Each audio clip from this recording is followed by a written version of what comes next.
வணக்கம் வணக்கம் ஃப்ரெண்ட்ஸ், எல்லாம் எப்படி இருக்கீங்க? நல்லா இருக்கீங்களா? டீ காஃபி சாப்பிட்டீங்களா? Right, okay. நேற்று நேற்று நைட்டில் நான் வீடியோ போல சொல்லிட்டு நிறைய பேர் கமெண்ட்டில் கேட்டிருந்தாங்க. காலையில் பார்த்தேன் நான். நேற்று நான் இங்கே போயிட்டேன். நான் ஒரு ப்ரோக்ராம் விஷயமா வில்லிவாக்கத்துக்கு போயிட்டேன்.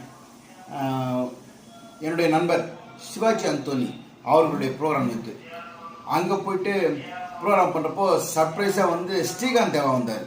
ஸ்ரீகாந்த் தேவா திடீர்னு பாட்டு பாடினார். அப்போ நாங்களாம் டான்ஸ் ஆடினோம். அவர் வரப்போ என்னை பார்த்தாரு, தூரத்துலேருந்து பார்த்துட்டு அவர் கிட்டே வந்தார், கை கொடுத்தேன். எப்போ பார்க்குறத போய் டிஆர்எஸ் மாதிரி இருக்கிறீங்க, நான் வீட்டில் தான் உங்களை பார்த்துருக்கேன், நேரில் பார்க்குறேன், அப்படியே இருக்கீங்க, சூப்பராக இருக்கீங்க அப்படின்னாரு. பாராட்டினார். ரொம்ப சந்தோஷமாக இருந்துச்சு. அப்புறம் அவரோட நான் பேசினேன். அந்த வீடியோ கூட நீங்கள் பார்த்துருப்பீங்க. ஸோ அவர் பெரிய கச்சேரியில் வச்சுருக்காரு. அவன் நினச்சா நல்லா இருக்கு, டிஆர் சார் மாதிரி இருக்குன்னா பாராட்டுறாங்க, எல்லாம் பண்ணுறாங்க. வாய்ப்பு தான் கிடைக்க மாட்டேங்குது. இப்போ அவர் பேனர் பெரிய பேனர், ஸ்ரீகாந்த் தேவா பெரிய பேனர், மியூசிக் கச்சேரியில் வைப்பாங்க. அந்த மாதிரி ஒரு மியூசிக் கச்சேரியில் நம்ம ஒரு டிஆர் சார் மாதிரி ஒரு டான்ஸ் ஆனால் நம்ம கொஞ்சம் ஃபேமஸ் ஆகலாம் இல்லையா? ஆனால் முடியாது. எல்லாம் பாராட்டுறாங்க, செய்கிறாங்க, கை கொடுக்குறாங்க, கட்டி பிடிக்கிறாங்க. பட் வாய்ப்பு தான் தர மாட்டேங்கிறாங்க. எல்லாரும் நடக்கிறது தான். ஏன்னா விஜய் டிவி ஆஃபீஸில் போனால் எல்லாம் கை கொடுப்பாங்க, கட்டி பிடிச்சிப்பாங்க, முத்துப்பாங்க, எல்லாம் பண்ணிப்பாங்க. ஆனால் வாய்ப்புன்னு வரப்போ நம்மளை தள்ளி விட்டுறாங்க. ஸோ வாய்ப்புகள் உருவாவதில்லை, நாமளா தேடி தான் போகணும். அது மட்டும் தெரிஞ்சுட்டேன்.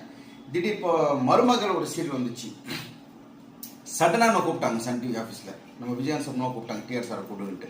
அந்த மாதிரி கடவுளாக பார்த்து நம்மளுக்கு வாய்ப்பு தந்தால் மட்டும்தான் முன்னுக்கு வர முடியும்.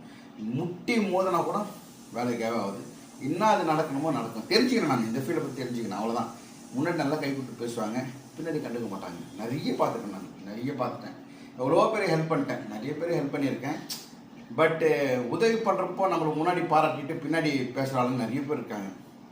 இந்த ஃபீல்டுன்னா எல்லா ஃபீல்டும் இருப்பாங்க இல்லையா? அப்படி தான் கொஞ்சம் மனசு கஷ்டமாக இருந்துச்சு. நிறைய நடந்திருக்கு இந்த மாதிரிலாம். சரி, அது இனிமேல் நம்ம வேலையை பார்த்து நம்ம போயின்னு இருக்குன்னு நான் நினச்சிக்கிறேன் நான். ஓகே. என்ன இன்னைக்கு புளியாந்தோப்பு அந்த இடத்துல ஒரு ப்ரோக்ராம் இருக்குது.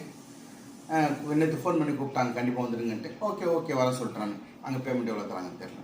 சில இடத்துல என்னுடைய பேமெண்ட் 3,500, சென்னைனா 3,500, மப்சர்னா 5,000. நான் நார்மலாக எல்லாம் கேட்குறேன், நான் கேட்குறேன். அந்த 3,500 கூட கை வச்சு 2,500 தருவாங்க, 2,000 தருவாங்க, 1,500 தருவாங்க.